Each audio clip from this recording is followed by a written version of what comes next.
রাস্তা তৈরি করা হবে, রাস্তা চিকন থেকে মোটা করা হবে, রাস্তা কাঁচা রাস্তা থেকে পাকা রাস্তা করে জনব্যস্ত যেন সড়কে পরিণত হয় বা যোগাযোগ যাতায়াত ব্যবস্থা যেন সহজ হয়, সেজন্য প্রয়োজনীয় সকল কিছুই করা হবে। এখানে কাঁচা রাস্তায় জমি দখল করা হচ্ছে ফুটপাতের, যেন দোকান বসানো যায়। ভিক্ষুকদের জমিও দখল করা হচ্ছে, যেন ভিক্ষুক বসানো যায়।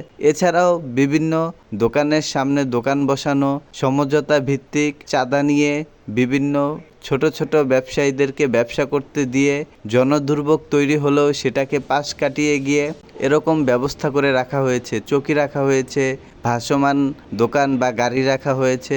এছাড়াও স্থায়ী দোকান বা কখনো কখনো পাকা টিনের বেড়ার ছাতির দোকানসহ বিভিন্ন দালান তৈরি করতে দেখা যায় সরকারি জমিতে বিভিন্ন সময়। তারপর চলতে থাকে বছর পর বছর সাময়িক সময়ের জন্য অবৈধ দখলদার উচ্ছেদ অভিযান, যদিও এরপরও সাধারণ মানুষকে এসব দখলদার ফুটপাত দোকানের জন্য ভোগান্তির মধ্যে পড়তে হয়, যানজটের মধ্যে পড়ে হয়রানির শিকার হতে হয়।